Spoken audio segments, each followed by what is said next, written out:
청소부 주제에 아랍어 통역을 한다고? 좋아, 성공하면 월급 10배로 주지. 그랜드 호텔 대연회장, 수백 명의 재벌 회장들과 정부 고위 관료들이 지켜보는 가운데 이재혁의 냉소 섞인 목소리가 울려 퍼졌습니다. 홀 전체에 비웃음이 터졌습니다. 청소부는 나가. 경비 2명이 유진의 팔을 붙잡았습니다.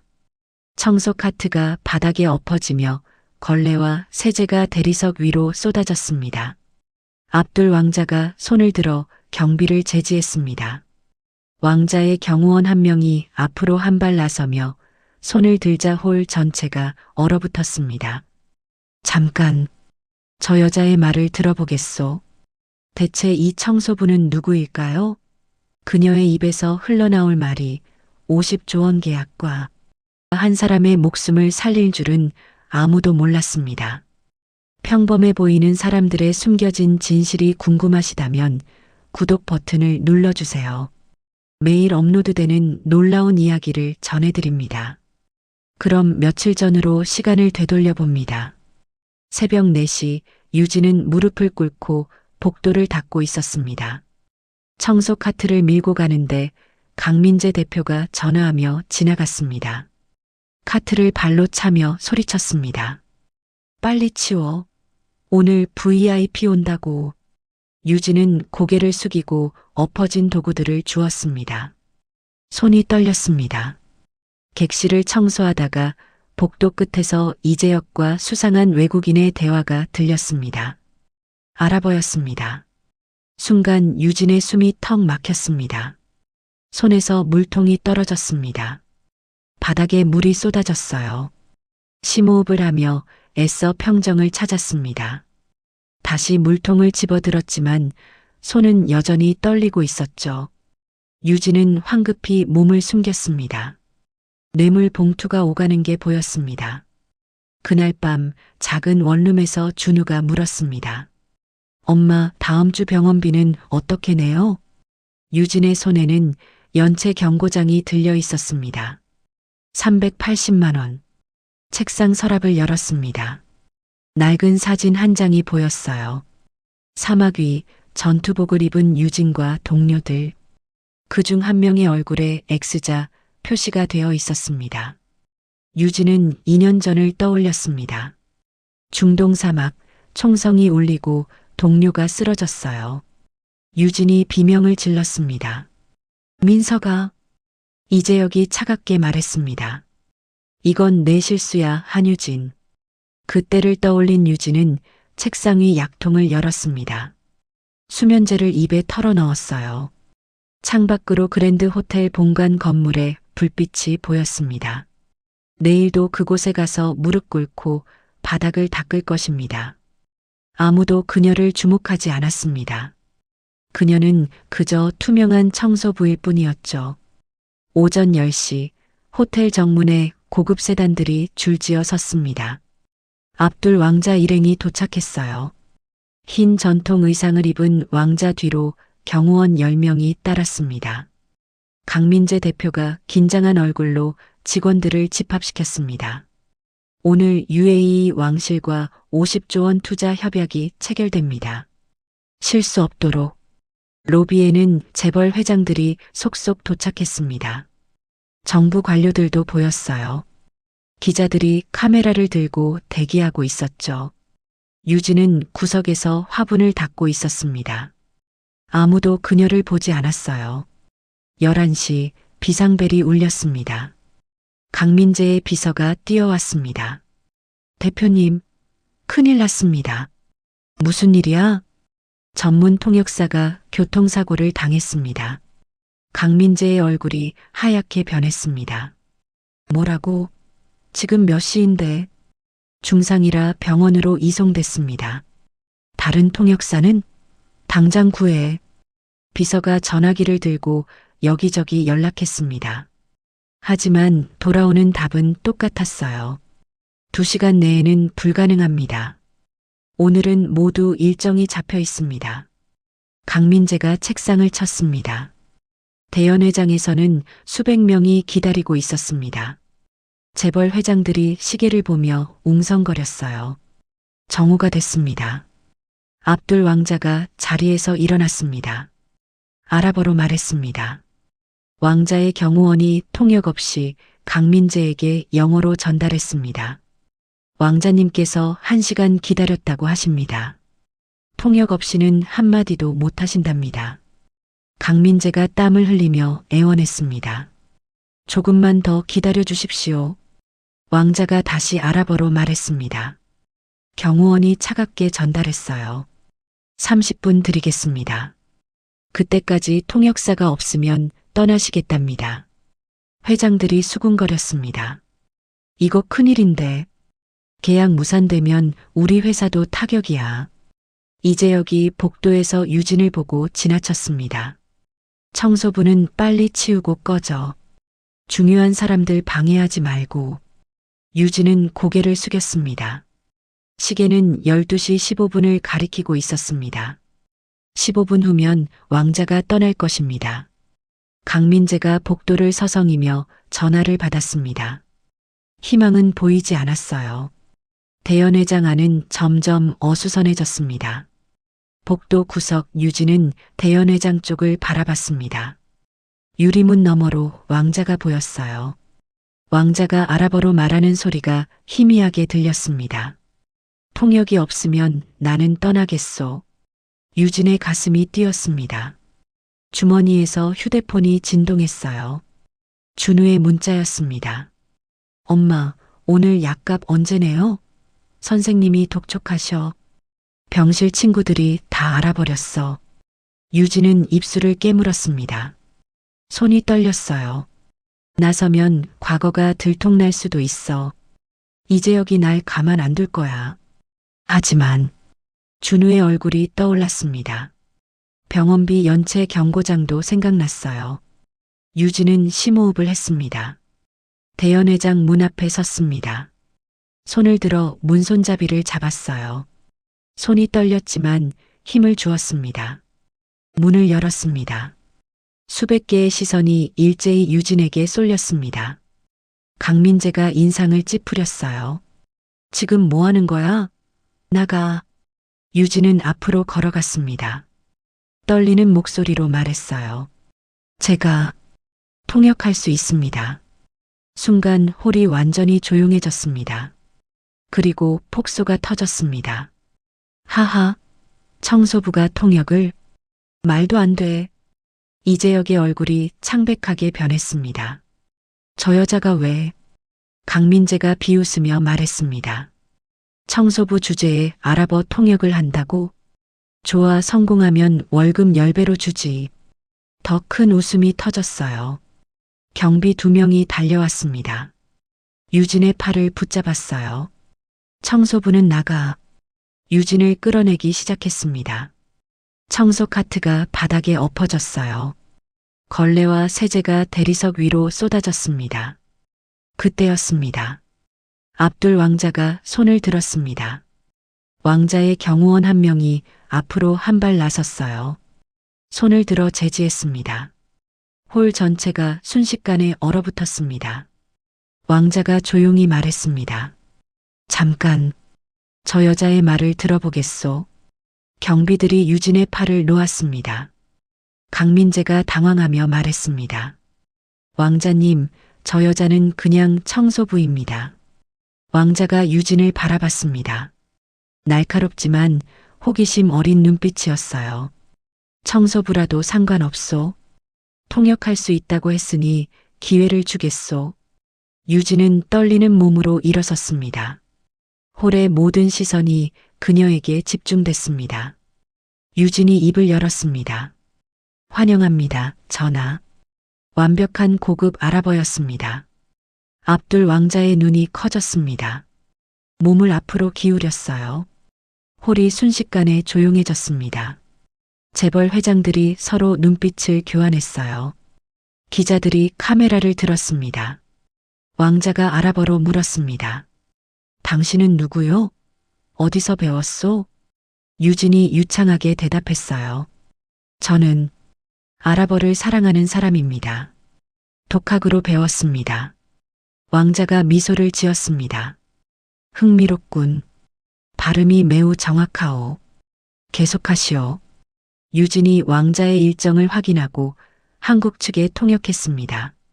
왕자님께서 오늘 일정에 대해 질문하십니다. 오후 3시 조인식이 예정되어 있는데 그 전에 계약 조항을 상세히 검토하고 싶으시답니다. 강민재가 놀란 표정으로 대답했어요. 물론입니다. 준비하겠습니다. 유진이 다시 아랍어로 통역했습니다. 왕자가 만족스럽게 고개를 끄덕였어요. 재벌 회장들이 박수를 쳤습니다. 하지만 이재혁의 얼굴은 점점 굳어졌습니다. 강민재가 이재혁에게 속삭였습니다. 저 청소부 정말 대단하군? 이재혁이 차갑게 답했어요. 아직 몰라요. 기본 회화는 누구나 할 수 있습니다. 전문 용어는 못할 겁니다. 왕자가 유진을 조용히 관찰했습니다. 예리한 눈빛이었어요. 손을 들어 모두를 제압하듯 조용히 말했습니다. 이 여자에게 계속 기회를 주겠소. 내가 보기엔 단순한 청소부가 아닌 것 같소. 홀의 분위기가 완전히 바뀌었습니다. 이재혁이 속으로 이를 갈았어요. 왕자의 말 한마디에 유진의 위치가 달라진 것입니다. 강민재가 유진에게 물었습니다. 이름이 뭐죠? 한유진입니다. 앞으로 오늘 통역을 부탁하겠습니다. 유진은 고개를 숙였습니다. 회의 테이블이 준비됐습니다. 유진은 왕자 옆 통역석에 앉았어요. 3년 전만 해도 국정원 브리핑룸에서 똑같은 자리에 앉았었습니다. 하지만 지금은 청소복을 입고 앉아 있었죠. 왕자가 유진을 바라보며 조용히 아랍어로 말했습니다. 당신 눈빛이 예사롭지 않소. 숨기고 있는 것이 있구려. 유진은 잠시 당황했지만 침착하게 대답했어요. 저는 그저 일을 잘하고 싶을 뿐입니다. 전하. 왕자가 의미심장하게 웃었습니다. 그래요. 지켜보겠소. 회의가 시작됐습니다. 본격적인 협약 논의가 시작됐습니다. 왕자가 계약서를 펼쳤어요. 재벌 회장들이 긴장한 표정으로 앉아 있었습니다. 이재혁이 슬쩍 끼어들었습니다. 왕자님, 계약서 15조 사망의 선제적 손해배상 청구권은 어떻게 해석하십니까? 어려운 법률 용어였습니다. 이재혁은 유진이 막힐 거라고 확신했어요. 하지만 유진은 막힘없이 통역했습니다. 왕자님께 계약서 15조 사망, 선제적 손해배상 청구권 조항에 대한 해석을 문의하십니다. 왕자가 대답했고 유진이 다시 한국어로 옮겼어요. 왕자님께서는 쌍방 과실 인정 시 손해액을 6대4 비율로 분담하는 것이 합리적이라고 보십니다. 이재혁의 얼굴이 일그러졌습니다. 강민재가 감탄했어요. 정확하네요. 이재혁이 다시 질문을 던졌습니다. 그렇다면 통화 스와프 조항의 변동 환율 적용 기준일은요? 복잡한 금융 용어였습니다. 유진이 즉시 통역했어요. 왕자가 만족스럽게 고개를 끄덕였습니다. 1시간 동안 회의가 진행됐습니다. 유진은 한 번도 막히지 않았어요. 휴식 시간이 됐습니다.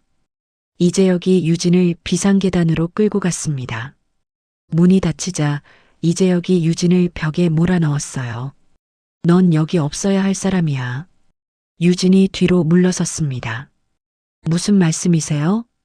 이재혁이 한 발 더 다가왔습니다. 2년 전 기억 안 나? 내가 얼마나 처참하게 실패했는지. 민석이 죽은 거 내 책임이잖아. 유진의 몸이 떨렸습니다. 숨이 막혔어요. 심장이 빠르게 뛰었습니다. PTSD가 찾아왔습니다. 총성이 들렸습니다. 환청이었어요. 민석이 쓰러지는 장면이 눈앞에 펼쳐졌습니다. 유진은 벽에 등을 기대고 가슴을 움켜쥐었습니다. 이재혁이 차갑게 웃었어요. 마, 아직도 제대로 못 서 있잖아. 이런 내가 뭘 할 수 있어? 그가 유진의 귀에 속삭였습니다. 준우 학교에 무슨 일 생기기 전에 조용히 사라져. 알겠어? 유진의 눈이 커졌습니다. 이재혁이 문을 열고 나갔습니다. 유진은 벽에 기대 주저앉았어요. 손이 떨렸습니다. 하지만 주머니에서 휴대폰을 꺼냈습니다. 준우 사진이 배경화면이었어요. 유진은 사진을 보며 천천히 숨을 고르기 시작했습니다. 준우를 위해서라도 포기할 수 없어. 심호흡을 여러 번 했습니다. 떨림이 조금씩 가라앉았어요. 일어섰습니다. 비틀거렸지만 벽을 짚고 균형을 잡았습니다. 거울을 봤어요. 창백한 얼굴이었지만 눈빛만큼은 살아있었습니다. 유진은 문을 열고 회의장으로 돌아갔습니다. 왕자가 유진을 보며 물었습니다. 괜찮소? 유진이 고개를 끄덕였어요. 네, 전하. 계속하겠습니다. 회의가 재개됐습니다. 밤 10시 유진은 왕자의 스위트룸 복도를 청소하고 있었습니다. 회의는 저녁 식사 후 내일 오전으로 연기됐어요. 조인식은 내일 오전 10시였습니다. 복도는 조용했습니다. 유진이 걸레질을 하는데 비상계단 쪽에서 목소리가 들렸어요. 이재혁이었습니다. 아랍어로 전화하고 있었어요.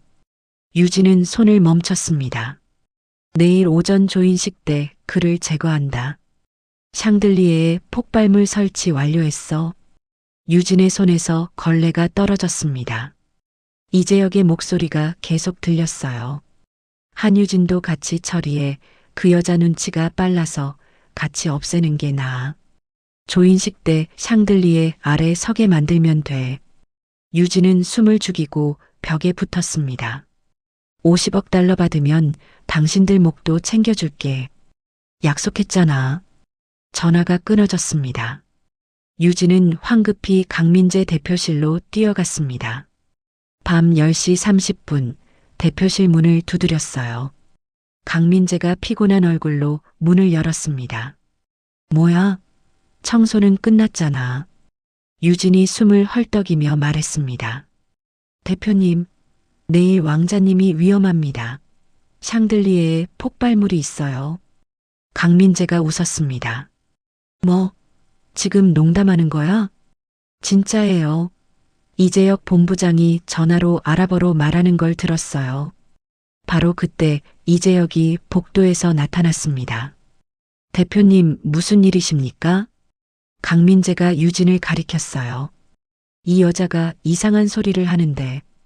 이재혁이 유진을 보며 한숨을 쉬었습니다. 대표님, 이 여자 정신병 있습니다.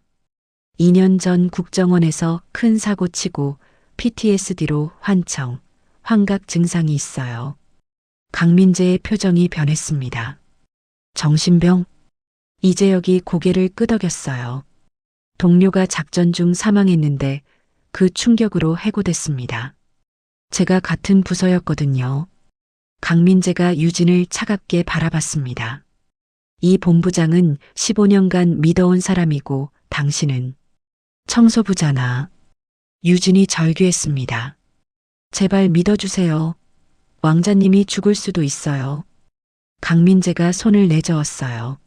나가. 내일부터 출근하지 마. 경비를 불러. 경비 2명이 들어왔습니다. 유진의 팔을 붙잡았어요. 유진은 끌려나가며 소리쳤습니다. 샹들리에를 확인해 보세요. 제발. 하지만 아무도 듣지 않았습니다. 로비로 끌려 나왔습니다. 호텔 직원들이 휴대폰을 들고 찍고 있었어요. 정신병 청소부래. 미쳤나 봐. 왕자 암살이라니. 수군거림이 유진의 귀에 들렸습니다. 경비들이 유진을 밖으로 밀어냈어요. 다시는 들어오지 마. 문이 닫혔습니다. 유진은 차가운 밤거리에 홀로 서 있었습니다. 다음 날 오전 유진의 휴대폰이 울렸습니다. 준우의 담임 선생님이었어요. 어머니, 준우가 학교에 안 왔는데요. 연락이 안 됩니다. 유진의 피가 얼어붙었습니다. 뭐라고요? 손에서 휴대폰이 떨어질 뻔했어요. 문자가 왔습니다. 이재혁이었습니다. 조용히 있어. 아들 보고 싶으면. 사진이 첨부됐습니다. 준우가 의자에 묶여 있었어요. 입에는 테이프가 붙어 있었습니다. 유진은 비명을 질렀습니다. 준우야. 무릎이 꺾였어요. 바닥에 주저앉았습니다. 손이 떨리고 눈물이 쏟아졌어요. 하지만 사진을 확대하고 배경을 자세히 봤어요. 녹슨 파이프, 낡은 보일러, 벽에 붙은 오래된 안전수칙 표지판. 유진의 눈빛이 변했습니다. 저건 호텔 구간 지하 보일러실이야. 국정원 시절의 훈련이 되살아났습니다. 위치 분석, 동선 파악, 적 병력 추정. 유진은 눈물을 닦고 일어섰습니다. 옷장을 열었어요. 제일 안쪽에 검은 가방이 있었습니다. 2년 전 마지막으로 쓴 작전 가방이었어요. 열었습니다. 안에는 작은 공구들이 들어 있었습니다. 이번엔 내가 지킨다. 민석이처럼 잃지 않아. 유진은 호텔 뒷문으로 잠입했습니다. 경비가 보이지 않는 사각지대였어요. 지하로 내려가는 계단을 찾았습니다. 구간 보일러실은 5년 전 폐쇄됐지만 출입문은 여전히 존재했어요. 문 앞에 경비 2명이 서 있었습니다. 유진은 소화기를 들었습니다. 조용히 다가가 한 명의 뒤통수를 쳤어요. 경비가 쓰러졌습니다. 다른 경비가 돌아보자 소화기를 휘둘렀습니다. 그도 쓰러졌어요. 국정원 시절의 격투 기술이 몸에 남아 있었습니다. 문을 열었습니다. 준우가 의자에 묶여 있었어요. 엄마. 테이프가 벗겨지며 준우가 울었습니다. 유진이 달려가 밧줄을 풀었어요. 괜찮아. 이제 괜찮아. 준우를 꼭 안았습니다. 준우가 눈을 크게 뜨고 물었어요. 엄마. 엄마가 영웅이었어? 저 사람들을 어떻게 해? 유진이 준우의 입을 막았습니다. 나중에 설명할게. 지금은 숨어 있어야 해. 준우를 안전한 곳에 숨겼습니다. 유진은 경비들의 무전기를 확인했어요. 이재혁의 목소리가 들렸습니다. 지금 몇 시야? 조인식 30분 남았어. 한유진은 경비 목소리가 나와야 했지만 응답이 없었습니다. 이재혁이 다시 불렀어요. 야, 대답 안 해? 확인하러 간다. 유진은 무전기를 끄고 준우를 데리고 나왔습니다. 조인식까지 30분 왕자를 구해야 했습니다. 대연회장에서 압둘 왕자는 서명대 앞에 섰습니다. 머리 위로 거대한 크리스탈 샹들리에가 빛나고 있었어요. 수백 명의 재벌 회장과 정부 관료들이 박수를 쳤습니다. 강민재가 계약서를 펼쳤어요. 이재혁이 뒤쪽에서 시계를 봤습니다. 샹들리에를 올려다봤어요. 미소를 지었습니다. 그때 홀문이 벌컥 열렸습니다. 유진이 뛰어들어왔어요. 비켜요. 경비들이 달려왔습니다. 유진이 왕자 앞을 막아섰습니다. 왕자가 놀라며 유진을 봤어요. 유진이 아랍어로 외쳤습니다. 저는 한국 정보기관 출신입니다. 당신 목숨이 위험합니다. 홀이 술렁거렸습니다. 왕자가 손을 들어 경비를 제지했어요. 계속 말하시오. 유진이 휴대폰을 꺼냈습니다. 녹음 파일을 재생했어요. 이재혁의 목소리가 홀에 울려 퍼졌습니다. 내일 조인식 때 그를 제거한다. 샹들리에에 폭발물 설치 완료했어. 홀이 아수라장이 됐습니다. 사람들이 비명을 지르며 뒤로 물러났어요. 이재혁이 창백하게 서 있었습니다. 왕자가 경호팀에게 아랍어로 명령했습니다. 즉시 샹들리에를 점검하라. UAE 특수경호원 4명이 사다리를 가져왔습니다. 올라가 샹들리에를 확인했어요. 5분 후 경호원이 손에 폭발물을 들고 내려왔습니다. 작은 플라스틱 폭탄이었어요. 타이머에 시간이 맞춰져 있었습니다. 홀이 완전히 혼란에 빠졌습니다. 왕자가 유진에게 다가왔습니다. 당신은 내 생명의 은인이요. 왕자가 경호원들에게 아랍어로 명령했어요. 저 여자를 지켜라. 이제부터 내 보호 아래 있소. 누구도 건드리지 못하게. UAE 경호원 6명이 즉시 유진을 둘러쌌습니다. 권력이 순식간에 전환됐습니다. 왕자가 이재혁을 손가락으로 가리켰어요. 저 남자를 잡아라. 경호원 2명이 이재혁에게 달려들었습니다. 이재혁이 옆문으로 도주했어요. 유진이 추격했습니다. 복도에서 따라잡았어요. 이재혁이 돌아서며 주먹을 휘둘렀습니다. 유진이 몸을 숙여 피했어요. 그의 팔을 잡아 비틀었습니다. 이재혁이 비명을 질렀어요. 유진이 발로 다리를 걸었습니다.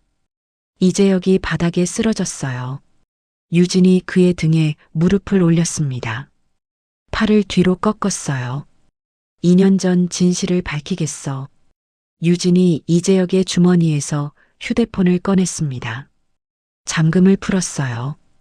이재혁의 손가락을 강제로 대서 지문 인식을 했습니다. 화면에 메시지들이 떴습니다. 50억 달러 송금 완료. 보수파 왕족과의 계약서 파일. 2년 전 작전 정보 유출 기록까지 있었어요. UAE 경호원들이 도착했습니다.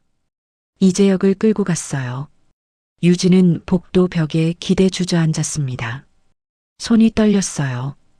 온몸에서 힘이 빠졌습니다. 하지만 해냈습니다. 3일 후 청와대 대회의실, 국가정보원 원장이 기자회견을 열었습니다. 카메라 플래시가 터졌어요. 2년 전 중동 작전 실패는 한유진 요원의 책임이 아니었습니다. 이재혁의 정보 유출이 원인이었음이 밝혀졌습니다. 한유진 요원에게 공식 사과하며 명예를 회복합니다. 유진은 단상에 서서 눈물을 흘렸습니다. 2년 동안 제가 동료를 죽였다고 믿었습니다. 이제야, 유진이 조용히 말했어요. 민서가, 이제야 너에게 말할 수 있어. 미안해. 그리고 고마워. 그날 저녁 그랜드 호텔 로비. 강민재가 유진 앞에 무릎을 꿇었습니다. 용서해 주십시오. 제가 당신을 청소부로만 봤습니다. 유진의 앞에는 예전 청소 카트가 놓여 있었어요. 강민재가 조심스럽게 카트를 밀며 말했습니다. 당신이 원하신다면 이 카트를 무대까지 제가 밀어드리겠습니다. 유진이 미소를 지었어요. 괜찮아요. 이제 그 카트는 필요 없으니까요. 압둘 왕자가 유진을 찾아왔습니다. UAE 한국 안보협력 수석 고문으로 와주십시오. 계약서를 내밀었어요. 연봉은 현재의 15배, 준우의 치료비를 평생 전액 지원하겠소. 청와대 외교안보 특별고문 겸직까지 할 수 있소. 유진의 손이 떨렸습니다. 저는 다시 시작할 자격이 있을까요? 왕자가 유진의 손을 잡았어요. 당신은 2번 증명했소. 실력으로 그리고 용기로. 6개월 후 청와대 외교안보실. 유진은 정장을 입고 각국 대사들과 회의를 하고 있었습니다. 휴식 시간, 준우가 엄마 사무실로 뛰어들어왔어요. 엄마, 오늘 학교에서 발표했어. 우리 엄마는 영웅이래. 유진이 아들을 안았습니다. 아니야. 엄마는 그냥 포기하지 않은 사람일 뿐이야. 준우가 물었어요. 엄마, 청소할 때 무섭지 않았어? 사람들이 무시하잖아. 유진이 창밖을 바라봤습니다. 무서웠지. 하지만 엄마는 배웠단다. 뭐요? 진짜 가치는 남이 정하는 게 아니라 내가 증명하는 거라는 걸. 주말 유진은 그랜드 호텔을 다시 찾았습니다. 지하 청소용품실에 옛 카트가 그대로 있었어요. 유진이 카트를 쓰다듬으며 미소 지었습니다. 고마웠어. 내가 바닥을 알게 해줘서. 이제는 다른 사람의 바닥을 끌어올릴 차례야. 복도를 걷는데 새로운 청소부가 인사했습니다. 안녕하세요. 유진이 멈춰서서 따뜻하게 미소 지었어요. 힘내세요. 당신도 반드시 기회가 올 거예요. 창밖으로 햇살이 쏟아졌습니다. 유진의 얼굴에는 평온한 미소가 번졌습니다. 그날 대연회장에서 청소 카트가 엎어졌을 때 모두가 웃었습니다. 하지만 한유진은 포기하지 않았어요. 바닥에 쏟아진 걸레를 줍듯이 무너진 자신의 삶을 하나씩 다시 주워 담았습니다. 2년이란 시간은 되돌릴 수 없지만 남은 평생을 아들과 함께 당당하게 살 수 있게 됐어요. 때로는 인생에서 가장 낮은 곳이 가장 높이 날아오르는 발판이 되기도 합니다. 포기하지 않는다면요. 오늘도 누군가는 혼자서 무거운 짐을 지고 있을지 모릅니다. 하지만 그 끝에서 당신이 찾던 기회를 만날 수 있을 거예요. 여러분 안에도 증명되지 않은 가치가 빛나고 있기를 바랍니다. 여기까지 함께 해주셔서 감사합니다.